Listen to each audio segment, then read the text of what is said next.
Jean-François Delorme,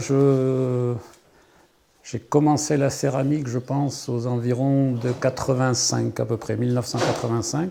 Avant ça, et en même temps que je faisais de la céramique, j'étais tourneur sur bois. Je suis donc toujours tourneur sur bois et céramiste. Quand j'ai commencé à faire de la céramique, c'était vraiment pour mon plaisir. C'était pour sortir de mon atelier de bois et me faire plaisir, ne pas avoir le bruit des machines, etc. Et puis, ça a été une passion, quoi. Ça a été immédiatement, j'ai été pris. Et donc j'ai fait beaucoup de stages, en fait toute ma formation je l'ai fait sur des petits stages de 5 jours chez d'autres artistes. J'ai appris toute la céramique comme ça. Et très très vite j'ai su ce que je voulais faire, c'est-à-dire c'est raku, raku nu, tout ce qui est basse température on va dire, pas de sigillé, ça j'ai jamais essayé. Donc les enfumages du raku et du raku nu. La technique, si vous voulez, elle a été inventée, on peut dire inventée, par la rencontre de deux personnes. Au Japon, Senno Rikyu, qui était maître de thé, à qui on avait demandé, le shogun de l'époque avait demandé, Hideyoshi avait demandé de codifier la cérémonie du thé. Ça tombe à un moment où au Japon il y a une révolution un peu comme on a eu nous en Renaissance, une révolution qui ramène la culture et les gens vers des choses beaucoup plus simples, beaucoup plus naturelles, beaucoup plus proches de la nature, donc des irrégularités, tout ça par rapport à tous les bols chinois qui étaient impeccables. Mais c'est vraiment la rencontre entre un lettré et un artisan. Et c'est vraiment la rencontre de ces deux personnes qui a créé ça, quoi. Est-ce que c'est Rikyu qui demandait exactement, qui dessinait les bols, qui demandait à Shojiro de lui faire exactement ce bol-là? Est-ce que c'est l'interpénétration des deux? Tout ça, on ne sait pas trop.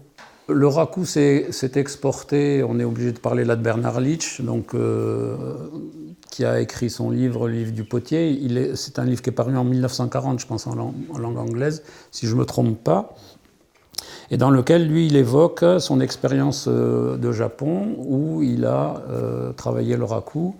Ce livre a été beaucoup lu, il a eu beaucoup de succès tout de suite, et donc il a donné envie à beaucoup de céramistes d'essayer le raku. En France, dès le bouquin de Litsch, même paru en anglais, il y a des gens qui ont commencé à faire du raku, mais c'est vrai qu'on a l'habitude quand même de dire que le raku est quand même vraiment passé beaucoup aux États-Unis, s'y est beaucoup développé avant vraiment de s'installer en Europe.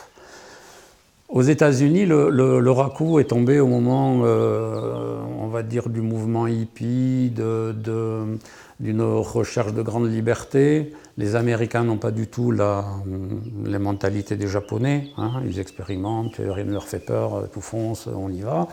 Le passage en Occident s'est accompagné de toute une gamme de choses qui se sont faites à partir du défournement.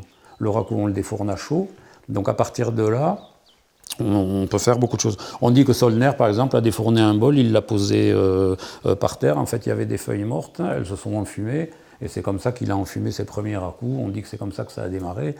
Bon, maintenant, quand on vous parle du raku, tout le monde vous dit que le raku, il est cuit, il est enfumé en sortant, et après on le trempe dans l'eau. C'est pas tout à fait vrai, loin de là.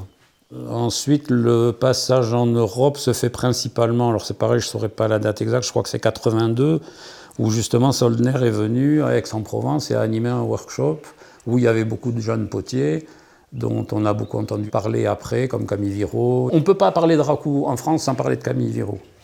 Bon, j'ai beaucoup appris avec lui. Je pense qu'énormément de gens qui font du raku en France ont appris soit avec lui, soit avec quelqu'un qui a appris avec lui. C'est un homme qui est d'une ouverture incroyable. Par exemple, le tout premier stage que j'ai fait avec lui, il venait de découvrir dans son travail, lui en travaillant par hasard, il venait de découvrir quelque chose, une façon de faire où il avait eu un résultat qui lui plaisait. Il a orienté tout notre stage sur ça. Il y a déjà son livre, Le dossier raku, qu'il a réédité récemment en ajoutant toute une deuxième partie où il parle vraiment, lui, de son atelier. Il livre tout, il y a tout. Il y a tout ce qu'il a appris dans les stages, tout ce qu'il a fait passer dans les stages, il le met dans ce bouquin. C'est vraiment un homme de partage, moi je le mets très haut. Camille ne se relie pas au Japon. Il n'est jamais allé au Japon, dit-il. Lui, il a toujours dit, ce qui me plaît dans le raku, c'est le côté africain, c'est le côté noir, c'est le côté des brouilles. Là, c'est un peu peut-être un deuxième volet qu'on pourrait aborder, c'est la simplicité technique, technologique, on devrait dire, de cette façon de cuire de la céramique. Avec peu de moyens techniques, on peut faire du raku. Moi, j'anime énormément de stages. Jusqu'à il y a quelques années, dans les stages, on fabriquait un four une après-midi. Ça peut être très très simple. Nous, on les fait avec de la fibre, dans un bidon, un brûleur, et c'est parti. L'irruption du raku en Europe et en Occident, c'est ça. C'est ce côté possibilité, avec rien. Techniquement, technologiquement, c'est facile. C'est facile. Il y a des stages partout, vous pouvez en faire partout. Ça peut être très très simple techniquement. C'est tellement facile que sans avoir une grande connaissance céramique, sans avoir une grande, à la limite, sensibilité artistique ou quoi, on peut faire du raku. C'est ça que je veux dire, c'est pas du tout un jugement de valeur. On voit bien la différence entre le raku dont Bernard parlait ce matin et ça, quoi.